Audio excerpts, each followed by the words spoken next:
आज देशात हुकुमशाहीचे वातावरण असून सामान्य जनतेला आणि कार्यकर्त्यांना संपवण्याचे कारस्थान सुरू आहे.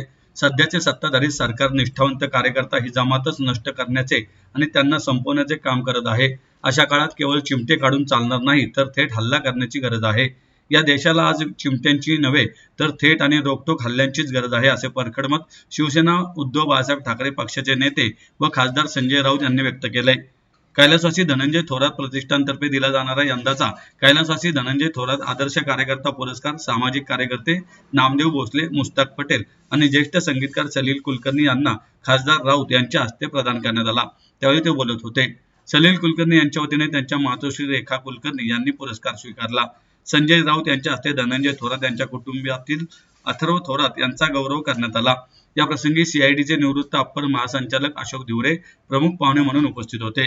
ज्येष्ठ नेते उल्हास पवार, काँग्रेसचे ज्येष्ठ नेते व माजी आमदार मोहन जोशी, ज्येष्ठ पत्रकारिता रामदास फुटाणे, शिवसेना उद्धव बाळासाहेब ठाकरे पक्षाचे शहर प्रमुख वसंत मोरे, काँग्रेसचे शहराध्यक्ष प्रशांत जगताप, ज्येष्ठ पत्रकार पराग करंदीकर, बिपिन गुपचुक, शिरीष बोधनी, प्रथमेश आबनावे, सुनील मलखे, प्रशांत सुरसे, स्वाती शिंदे, सुरेश कांबळे, केतन अग्रवाल आदी यावेळी उपस्थित होते. या कार्यक्रमाचं आयोजन कैलासवासी धनंजय थोरात प्रतिष्ठानचे अध्यक्ष मोहन जोशी यांनी केलं होतं. काँग्रेसचे दिवंगत कार्यकर्ते धनंजय थोरात यांच्या आठवणींना उजाळा देत राऊत यांनी आजच्या बिघडलेल्या राजकीय संस्कृतीवर तीव्र संताप व्यक्त केला. पुरस्कार स्वीकारल्यानंतर मुस्ताक पटेल म्हणाले, आपण सर्वांच्या आशीर्वादामुळेच हे कार्य करता आले. या सन्मानामुळे माझ्या कार्याला बळ मिळाले आहे. लेखक नामदेव भोसले यांनी आपल्या संघर्षमय जीवन प्रवासाला उजाळा दिला. मोहन जोशी म्हणाले, गेल्या 18 वर्षापासून पुरस्कार दिला जातो. सामाजिक व संगीत क्षेत्रात उल्लेखनीय काम करणाऱ्यांना हा पुरस्कार दिला जातो. धनंजय थोरात यांच्यासारखे कार्यकर्ते तयार होण्याची गरज असल्याचं त्यांनी यावेळी सांगितलं. स्मरण होत नाही चांगल्या कामाचं. ज्या देशाला पंडित नेहरूंचं स्मरण होत आहे, त्या देशाच्या नेतृत्वाला तुम्ही काय सांगा? महात्मा गांधींचं स्मरण करायचं नाही, पंडित नेहरूंचं करायचं नाही. ही लोक जन्मालाच आली नाहीत. अशा प्रकारच्या भूमिका आपण घ्यायच्या, लोकांनी त्याच्यावर टाळ्या वाजवायच्या आणि बधीर असल्यासारखं जगायचं आणि वागायचं असं एक बधीर समाज या देशातल्या राजकीय व्यवस्थेनं जर निर्माण करण्याचं ठरवलं असेल, तर आपण त्याचं स्वागत करता कामा नये. पश्चिम बंगाल सारख्या राज्यामध्ये 4000 ईव्हीएम जाळल्या जातात. जाळल्या नाही, जाळल्या गेल्या. ज्या 4000 ईव्हीएम पश्चिम बंगालच्या निवडणुकीत वापरल्या, 4000 सगळ्या अख्ख्या राज्यातल्या, त्यांना आग कशी काय लागू शकते? सरकारी इमारतीला आग लागते. आणि ज्या ईव्हीएम वर संशय आहे घोटाळ्यांचा, त्या ईव्हीएम 4000 जाळल्या गेल्या. जळाल्या नाही, जाळल्या गेल्या. याच्याविषयी या समाजाला कधीतरी सरकारला किंवा त्या सरकारची पालखी वाहणाऱ्या लोकांना प्रश्न विचारावे असं का वाटत नाही? म्हणजे कार्यकर्ता ही जमातच पूर्ण नष्ट करायची आणि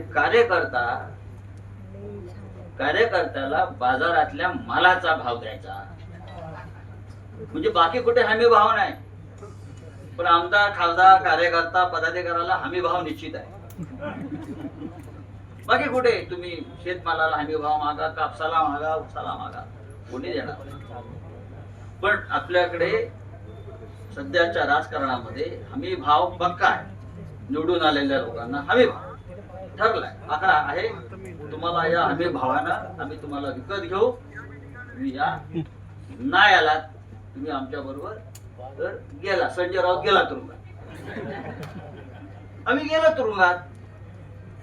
आमची किंमतच नाही कोणी करू शकत. हो, धनंजय थोरात हेच महत्व आहे. निष्ठा, विचारांशी बांधिलकी जी आज राहिलेली नाही. विचारांची बांधिलकी असायलाच पाहिजे, नाहीतर त्या जगण्याला काय अर्थ आहे? कोणाचा नेता यशवंतराव चव्हाण असेल, कोणाचे शरद पवार असेल, कोणाचे अटल बिहारी वाजपेयी असतील, कोणाचे बाळासाहेब ठाकरे असतील, कोणी असेल, तर ज्या विचारात तुम्ही वाढलात, राहिलात वर्षानुवर्ष आणि ज्या विचारांमुळे तुम्ही मोठे झाला, तो विचार असा एका क्षणामध्ये कसा काय तुम्ही सोडून वाहत जाऊ शकता? हा देश, या देशाच्या बाबतीत जगाला पडलेला प्रश्न आहे, हा जागतिक प्रश्न आहे. फक्त इराण इराक युद्ध हा जागतिक प्रश्न नाहीये. इराण आणि इस्रायल युद्ध, भारतातली सध्याची सामाजिक आणि राजकीय स्थिती हा जागतिक प्रश्न आहे. पण त्या जागतिक प्रश्नावर भारतीय जनता अजून विचारच करा. त्या आज ज्या पद्धतीचं आम्ही जीवन जगतो, ज्या वातावरणात राहतो, जे राजकीय प्रश्न आमच्या समोर उभे आहेत, ते प्रश्न फार गंभीर आहेत. खरं म्हणजे आम्ही त्या प्रश्नांशी अनेक वर्ष लढत आहोत. चोरी केली म्हणून पारध्यांना पकडून नेतात. परवा 15 लाख कोटीची चोरी झाली या देशामध्ये. एक राजेश मेहता नावाचा, बरोबर ना, 15 लाख कोटी रुपये.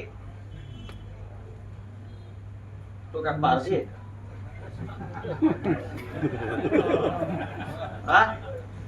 तो काय पारधी आहे? कोण आहे? मातंग काय? गुजराती. अच्छा, नवीन माहिती दिली. या देशामध्ये रोज 100 बँक फ्रॉड होत आहेत, किमान 1000 कोटी रुपये रोज. ते का पारधी आहेत का? ते काही राज्यातल्या गुन्हेगार जमाती आहेत? त्यांना कधी हात लागला? या देशामध्ये आतापर्यंत गेल्या 12 वर्षामध्ये बँकांचे पैसे बुडवणाऱ्या उद्योगपतींचे 1.25 लाख कोटी माफ केलेले आहेत. बुडवलेले पैसे ते काय पारध्याने मिळाले का? कोणाला मिळाले? पण गुन्हेगार कोण ठरतोय? तर सामान्य माणसाला ताबडतोब राजकीय कार्य ऐकत नाही म्हटलं की ताबडतोब त्यांना गुन्हेगार ठरवायचं.